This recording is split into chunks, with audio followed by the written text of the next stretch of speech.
Bitcoin Misery Index?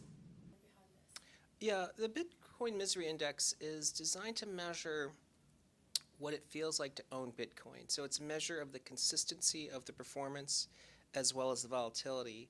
And we designed it to reflect sentiment. So when the figure is below 27, we think people are generally miserable owning Bitcoin. And when it's over 70, it tends to be a sell signal because people are too happy owning it. We found that whenever this number gets to around 65, 66, since 2010, that's around the time Bitcoin begins topping. And whenever the number is below 27 or so, that's a good time to buy because people are so unhappy, it's actually better to buy it when people are miserable. What do you think about the regulations? Well, regulations are important in any market. And I think the most important reason for it to exist is to protect investors.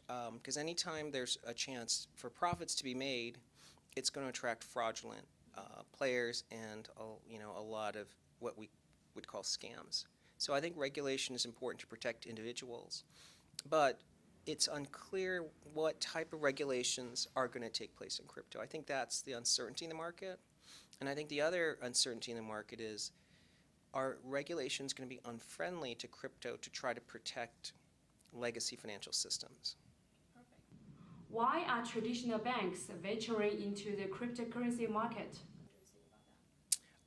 Well, I think eventually every bank is going to be involved in blockchain, probably to save money within their own business. But I think banks also realize that trading cryptocurrencies or advising cryptocurrencies probably is a profitable business. So I think it's just a matter of time before Wall Street gets involved. But there's still a very significant cultural bias against it because blockchain is really a technology trying to replace money. And I think for traditional financial institutions, that's a very foreign idea. Any suggestions for new investors? I think one of the most important things is for an investor not to own too much cryptocurrency because it's quite volatile, and there's a lot of speculation, especially outside of the large coins. There's a lot of speculation in some of the smaller projects.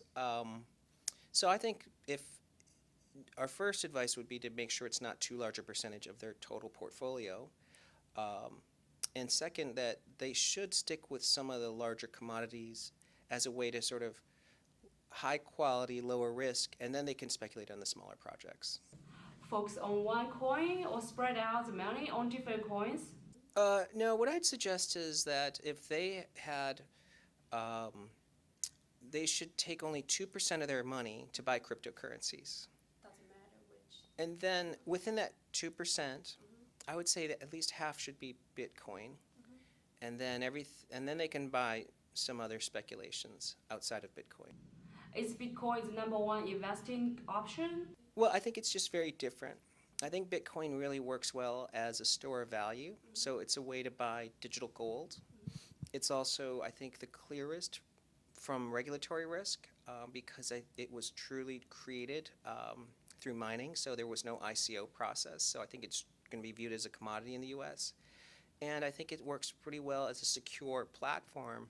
So it's very likely that as Wall Street gets involved, they'll be interested in trading Bitcoin or protocols to support Bitcoin, whereas they may be less friendly towards other projects.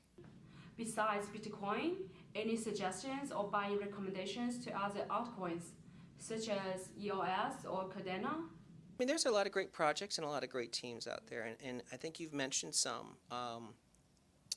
It's hard to tell who will be the winners and losers in the long term. But without a doubt, if someone wants to make more money than owning Bitcoin, it's going to be coming from some of these new projects. But again, it's very difficult to say which one of these will be the winners versus losers. 中文投资网，一个赚钱的网站。